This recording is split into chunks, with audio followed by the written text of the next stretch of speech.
ಎಲ್ಲರಿಗೂ welcome back to my channel. ಇವತ್ತಿನ ಅಡಿಗೆಯಲ್ಲಿ ಕಾಯಿ ಒಬ್ಬಟ್ಟು, ಕಾಯಿ ಹೋಳಿಗೆ ಹೇಗೆ ಮಾಡೋದು ಅಂತ ನೋಡೋಣ. ಮೊದಲಿಗೆ ಮೈದಾ ಹಿಟ್ಟನ್ನ ಕಲಿಸ್ಕೊಂಡು ಇಟ್ಕೊಳ್ಳೋಣ. ಸೊ ದಟ್ ಅದು ಚೆನ್ನಾಗಿ ನೆನಿಬೇಕಲ್ವಾ.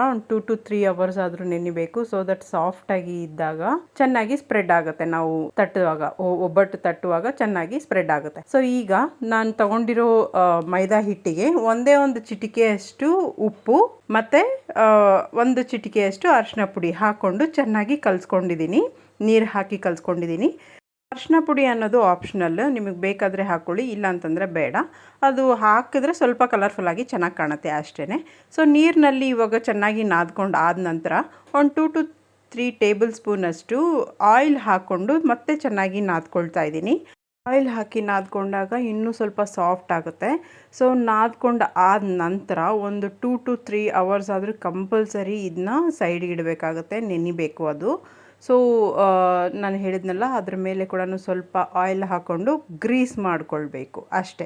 ಗ್ರೀಸ್ ಮಾಡಿಕೊಂಡು ಒಂದು ವೆಟ್ ಕ್ಲಾತ್ ಆದರೂ ಹಾಕ್ಬೋದು, ಇಲ್ಲಾಂತಂದರೆ ನಾರ್ಮಲ್ ಒಂದು ಚಿಕ್ಕ ಪ್ಲೇಟ್ ಆದರೂ ಮುಚ್ಚಿಟ್ಟು ನೀವು ಸೈಡ್ಗೆ ಇಡ್ಬೋದು. ಹೂರ್ಣನ ರೆಡಿ ಮಾಡ್ಕೊಳ್ಬೇಕು ಅಂತಂದರೆ ನಾನಿಲ್ಲಿ 2.5 ಕಪ್ಪಷ್ಟು ಕೊಬ್ಬರಿ ತೊಗೊಂಡಿದ್ದೀನಿ, ಹಸಿ ಕೊಬ್ಬರಿ ತೊಗೊಂಡಿದ್ದೀನಿ.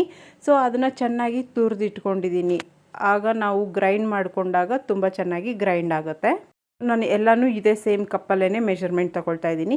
ಸೊ ಅದಕ್ಕೆ ಗ್ರೈಂಡ್ ಆದರೆ ಸಾಕು ನಮಗೆ ಚೆನ್ನಾಗಿ. ಇನ್ ಕೇಸ್ ತುರಿದು ಕೂಡ ಮಾಡ್ಕೊಳ್ಬೋದು, ಬಟ್ ಏನಂತಂದರೆ ಅದು ಸ್ವಲ್ಪ ಉದ್ದುದ್ದಕ್ಕೆ ಚೆನ್ನಾಗಿ ಬರೋದಿಲ್ಲ, ಅದಕ್ಕೋಸ್ಕರ ಗ್ರೈಂಡ್ ಮಾಡಿಕೊಳ್ಳೇಬೇಕು. ಸೊ ಇವಾಗ ನಾನು 2.5 ಕಪ್ ಕೊಬ್ಬರಿಗೆ ಓನ್ಲಿ 2 ಕಪ್ಪಷ್ಟು ಮಾತ್ರ ಬೆಲ್ಲ ತೊಗೊಳ್ತಾ ಇದ್ದೀನಿ. ಬಟ್ ಆದರೂ ಕೂಡ ಇದು ಸ್ವಲ್ಪ ಸ್ವೀಟ್ ಜಾಸ್ತಿನೇ ಅಂತ ಅನ್ನಿಸ್ತು. ಸೊ ಯಾಕೋ ಗೊತ್ತಿಲ್ಲ, ಇದು ತುಂಬ ಯೆಲ್ಲೋ ಕಲರಲ್ಲಾಗಿದೆ. ಸೊ ಇವತ್ತಿನ ಹೋಳಿಗೆ ತುಂಬ ಕಲರ್ಫುಲ್ಲಾಗಿರುತ್ತೆ. ಇದನ್ನು ಈಗ ತೊಗೊಂಡಿರೋ ಬೆಲ್ಲನ ಜಸ್ಟ್ ಒಂದೇ ಒಂದು ಟೀ ಸ್ಪೂನ್ ಅಥವಾ 2 ಟೇಬಲ್ ಸ್ಪೂನಷ್ಟು ನೀರು ಹಾಕ್ಕೊಂಡು ಕರಗಿಸ್ಕೊಳ್ಬೇಕು ಅಷ್ಟೇ. ಯಾವುದೇ ರೀತಿ ಪಾಕ ಬರಬೇಕಾಗಿಲ್ಲ.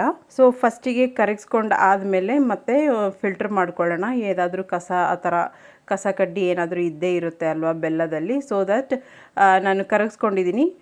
ಅದು ಬೆಲ್ಲ ಯೆಲ್ಲೋ ಕಲರ್ ಇರೋದ್ರಿಂದ ಇವಾಗ ಪಾಕ ಆರೆಂಜ್ ಕಲರಲ್ಲಿ ಕಾಣ್ತಾ ಇದೆ. ಸೊ ಹೇಳಿದ್ನಲ್ಲ, ಇವತ್ತಿನ ಒಬ್ಬಟ್ಟು ತುಂಬ ಕಲರ್ಫುಲ್ಲಾಗಿರುತ್ತೆ. ಸೊ ಬೇರೆ ಬಾಣಲಿಗೆ ನಾನು ಟ್ರಾನ್ಸ್ಫರ್ ಮಾಡ್ಕೊಳ್ತಾ ಇದ್ದೀನಿ, ಫಿಲ್ಟ್ರ್ ಮಾಡ್ಕೊಳ್ತಾ. ಸೊ ಫಿಲ್ಟ್ರ್ ಮಾಡ್ಕೊಂಡು ಆದ ನಂತರ ಇವಾಗ ನಾವು ಏನು ಗ್ರೈಂಡ್ ಮಾಡಿ ಇಟ್ಕೊಂಡಿದ್ದೀವಿ ಕೊಬ್ಬರಿನ ಹಾಕಿಬಿಟ್ಟು ಚೆನ್ನಾಗಿ ಮಿಕ್ಸ್ ಮಾಡೋ ಥರ ಮಾಡ್ಕೊಳ್ಬೇಕು. ಮಿಕ್ಸ್ ಮಾಡೋದೇ ಅಲ್ಲದೆ ಅದು ಚೆನ್ನಾಗಿ ಕೊಬ್ಬರಿ ಹಸಿ ವಾಸನೆ ಹೋಗೋ ತನಕ ನಾವು ಬೆಲ್ಲದ ಪಾಕದಲ್ಲೇ ಚೆನ್ನಾಗಿ ಕಲಿಸ್ಬೇಕಾಗುತ್ತೆ. ಕಲಿಸ್ಕೊಂಡು ಆದ ನಂತರ ಯಾವುದೇ ಸ್ವೀಟ್ಗಾದರೆ ಏಲಕ್ಕಿ ಕಂಪಲ್ಸರಿ ಅಲ್ವಾ. ಸೊ ಅದು ಸ್ವಲ್ಪ ಕುಟ್ಟಿ ನಾನು ಪುಡಿ ಮಾಡಿಕೊಂಡು ಹಾಕ್ಕೊಂಡಿದ್ದೀನಿ. ಸೊ ಇದನ್ನು ಹಾಗೆ ಕಲಿಸ್ತಾ ಅದು ಗಟ್ಟಿ ಆಗುತ್ತೆ. ಪಾಕ ಗಟ್ಟಿ ಆದಮೇಲೆ ನಮಗೆ ಫಾರ್ಮ್ ನಾರ್ಮಲಾಗಿ ಉಂಡೆ ಶೇಪ್ ಮಾಡ್ಕೊಳ್ಳೋ ಅದಕ್ಕೆ ಬರುತ್ತೆ. ಸೊ ನಾನಿಲ್ಲಿ 2 ಟೇಬಲ್ ಸ್ಪೂನಷ್ಟು ತುಪ್ಪ ಹಾಕ್ಕೊಂಡಿದ್ದೀನಿ. ಸೊ ದಟ್ ಅದು ಚೆನ್ನಾಗಿ ತಳ ಬಿಡುತ್ತೆ. ತಳ ಬಿಟ್ಟು ಆದ ನಂತರ ನಮಗೆ ಉಂಡೆ ಕಟ್ಟೋದಕ್ಕೆ ತುಂಬ ಈಸಿ ಆಗುತ್ತೆ. ಇಲ್ಲಿ ತುಪ್ಪ ಎಷ್ಟು ಬೇಕಾದರೂ ಹಾಕ್ಕೊಳ್ಬೋದು. ಸ್ವೀಟ್ನ ಎನ್ಹ್ಯಾನ್ಸ್ ಮಾಡುತ್ತೆ, ಟೇಸ್ಟ್ನ ಕೂಡ ಎನ್ಹ್ಯಾನ್ಸ್ ಮಾಡುತ್ತೆ ಅಷ್ಟೇ. ಸೊ ಅದಕ್ಕೆ ಬಂದಿದೆ. ಸೊ ಅದ ಬಂದರೆ ಸಾಕು ನಮಗೆ. ಒಂದು ಸ್ವಲ್ಪ ತಣ್ಣಗಾಗೋ ಅಷ್ಟೊತ್ತಿಗೆ ಇನ್ನೊಂದು ಚೂರು ಗಟ್ಟಿ ಆಗುತ್ತೆ. ಸೊ ಹೂರ್ಣ ರೆಡಿ ಆಗಿದೆ. ಇವಾಗ ನಾನು ಸ್ಮಾಲ್ ಬಾಲ್ಸ್ ಆಗಿ ರೆಡಿ ಮಾಡಿ ಇಟ್ಕೊಳ್ತಾ ಇದ್ದೀನಿ. ಸೊ ದಟ್ ನಾವು ತಟ್ಟುವಾಗ ನಿಮ್ಗೆ ಯಾವ ಸೈಜ್ ಬೇಕೋ ಆ ಸೈಜ್ಗೆ ನೀವು ಮಾಡ್ಕೊಳ್ಬೋದು. ಬಟ್ ಒಂದೇನಂತಂದರೆ ಯಾವ ಸೈಜಲ್ಲಿ ನಾವು ಹೂರ್ಣ ತೊಗೊಂಡಿದ್ದೀವೋ ಅದೇ ಸೈಜಲ್ಲೇ ಹಿಟ್ಟನ್ನ ಕೂಡ ತೊಗೊಳ್ಬೇಕಾಗುತ್ತೆ. ಸೊ ದಟ್ ಎಲ್ಲ ಕಡೆ ಈವನ್ ಆಗಿ ಸ್ಪ್ರೆಡ್ ಮಾಡ್ಕೊಳ್ಳೋದಕ್ಕೆ ಸಾಧ್ಯ.